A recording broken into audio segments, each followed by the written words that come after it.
Ladies and gentlemen, boys and girls, hello, Dave Neal here, stand-up comic, host of Bachelorette Recap, premiering June 7th, 2021, starring Katie Thurston, hashtag Be a Katie. Now listen, this video is a spoiler video, which is going to share spoilers like if she is or isn't engaged, who her top 3 or 4 may be, and a couple other things. We will be sharing spoilers from the Reality Steve journals, and some of those spoilers that he piecemealed together from other accounts like Bachelorette Detective and some other accounts. So there's a ton of information that's out there. But what I'd like to do for you guys is, if you really don't want to be spoiled, I like to jabber on for a minute or two just to make sure you're able to click out of this video. Sometimes the videos autoplay and you just don't want to be spoiled. Now's your chance to exit. But then the other thing that happens, as you guys know, is sometimes YouTube will show a video, you don't click on it, but it'll start playing a piece of that video. So as a red herring, I like to show you guys an image that has nothing to do with the spoilers we're going to talk about, and that helps weed out people that might have got inadvertently spoiled. So here's an image that has nothing to do with Katie Thurston's season. Now hold on a second. Okay, hold on a second. This took me about 4 minutes to make on Photoshop. This is a cologne that Colton Underwood is coming out with called Tract. It's called Tract by Colton. And here's how it works. It's actually, the cologne itself is called the GPS. GPS, and what you do is you can spray it and it smells like a manly musk, but then it also has a tracking device when you spray it. Very James Bond-like, but as you spray that, then you can follow people and see where they go. It's gone are the days where you need to duct tape a tracking device to the trunk of your ex's car. You can just spray them with some l'eau de GPS okay, that's enough of that. You guys get the joke? Are we in on the joke? He made a black and white photo there and it looked like a cologne photo. Moving on, folks. That's right. Credit me. That's my doing right there. So we got spoilers from Reality Steve. He said this on his podcast. And then I'm pulling this from Bachelor Whatever, their Instagram account. So we'll just read through the spoilers. We'll see if any of them are worth noting or not. Who knows? Who cares, right? Who cares? So here's the first one. Spoilers and storylines this season. Hearing that Thomas Jacobs is an early season villain. I put that in parentheses because that term is 1, shorter to use, and 2, has taken on many variations throughout the years. Basically, he's the guy that ruffles some feathers early on with the other guys.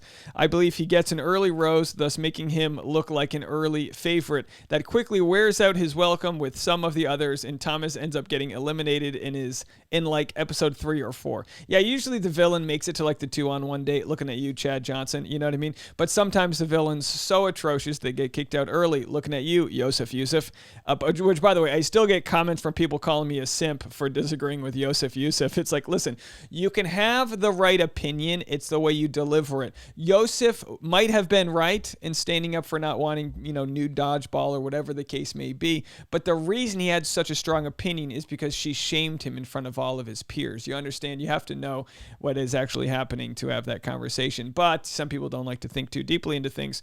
Moving it on, folks. So that's Thomas Jacobs, and let's see if we have a Thomas Jacobs here. There he is right there. This is from NikkiSwift.com, which is where I get all my news. NikkiSwift.com.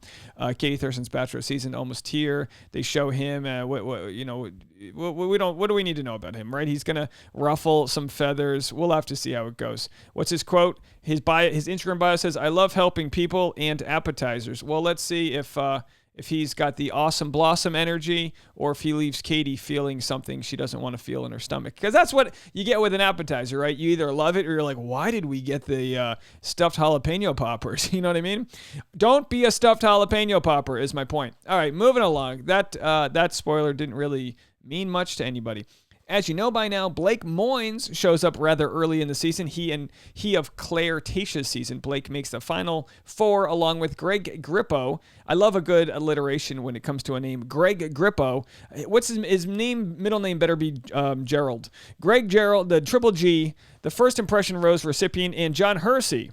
Those 3 I know. I'm not sure who the 4th guy is in the final 4 yet. I've heard names, but nothing I'm confident about. Those 3 I am. Now, as we know, these were picked out months ago. Actually, let's go to this page here. Not months ago, but last month, the top 3 Bach Detective had predicted the top 4. So we don't know if these were just predictions or if they were confirmed, but Bach Detective had John, Greg, and Blake as the top 3. So this was from 3 weeks ago. Not to say Reality Steve didn't come upon this information on his own, but credit where it's due at Bach Detective for figuring that out early on. So that's the top 3 out of the 4. Michael, is that Alio is 36 from Akron, Ohio, whose wife died a couple years ago, and he has a son. Michael lasts long this season, but his exit, I've been told, revolves around his son. We've seen this before where people with kids get to a point where if they're not going to be picked, they might as well go home.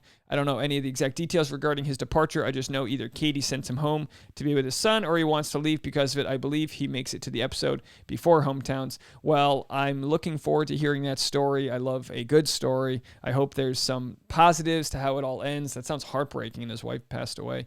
Heartbreaking stuff out there, but that's why we watch the show, right? Because there's unique stories that tug at our soul. This season is very sex positive.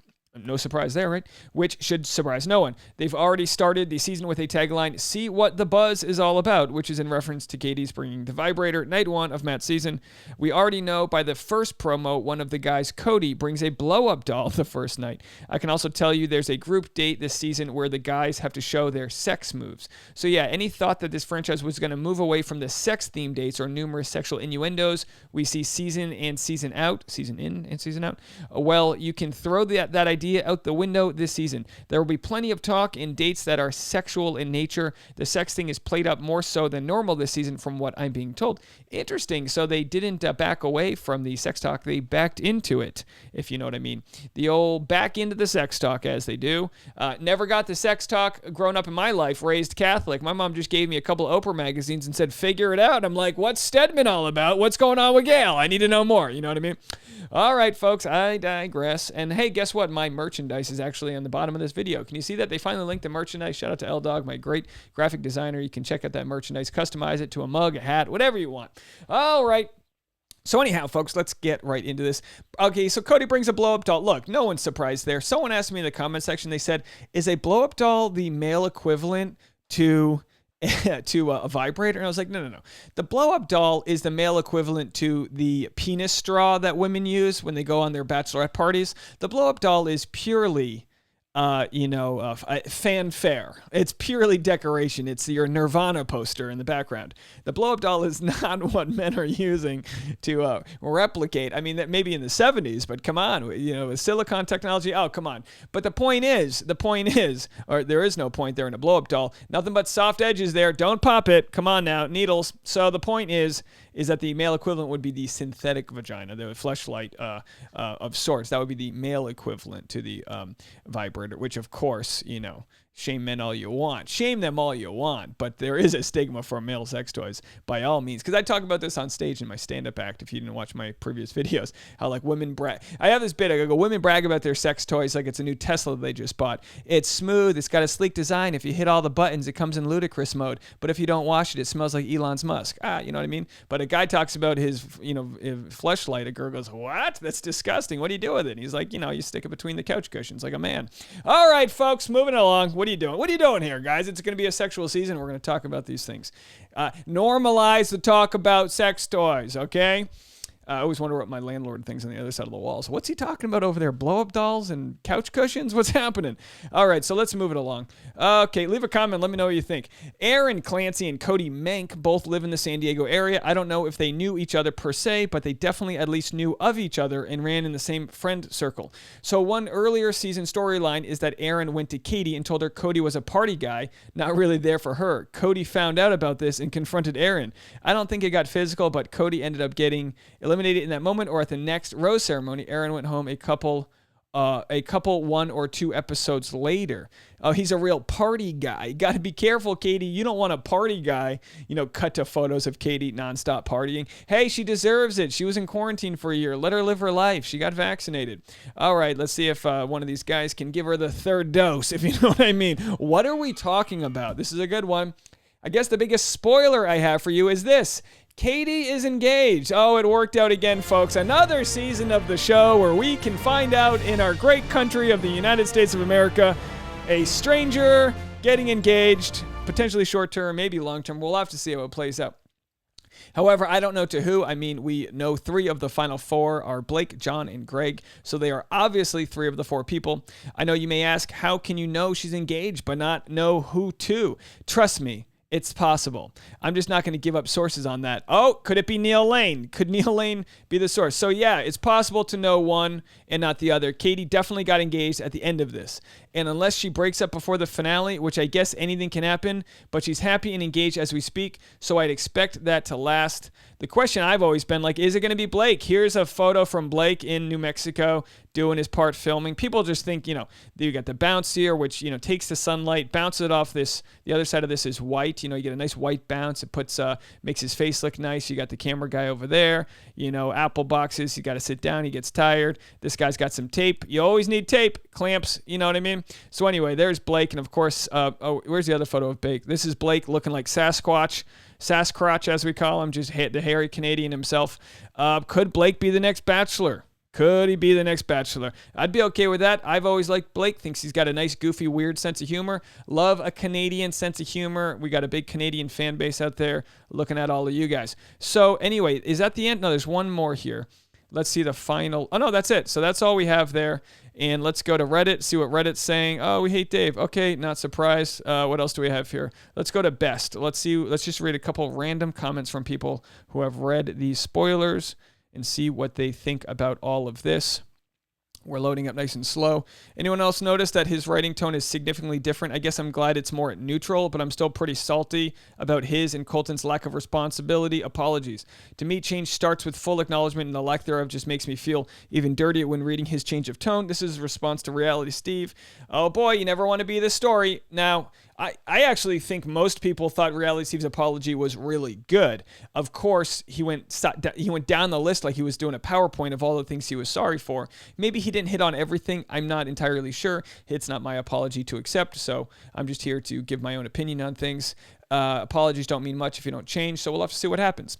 Do I hate that these had to come from Slimy Steve? Yes. Am I also excited to even have a drop of tea? Yes. Same as you, but at least we didn't go to his website. I didn't think it was from him until I started reading and could tell it was. Yeah, I don't think Reality Steve's going anywhere, folks. I don't believe he's going anywhere, but, to each your own. Everyone's got their choice to vote with their dollar and decide who they want to support and who they don't want to support. Then we got okay, we don't need to read the people's grammar critique. So let's go to Katie. Let's just see what she's been up to the last 3 days. Here's a group outing with all the members. Is that Alana right there? What a catch Alana is. Isn't she sweet? We got all like Sarah Trott, a couple of Chasen there. Give some respect for Chasen. We got the formerly engaged, but not anymore. Started engaged. Now we're here. That's right. Maybe Sarah Trott could let you, can't edit that out. All right. I stopped myself. Why you got to censor it? They're watching. 5 bachelorettes walk into a bar. There they are, folks. It was black day. We're all going to wear black. And Sarah Trott's like, I want to be different. Is that Sarah Trott? You can't even tell anymore with photos. You know what I mean? You pose one way, you're a completely different human. And then, she's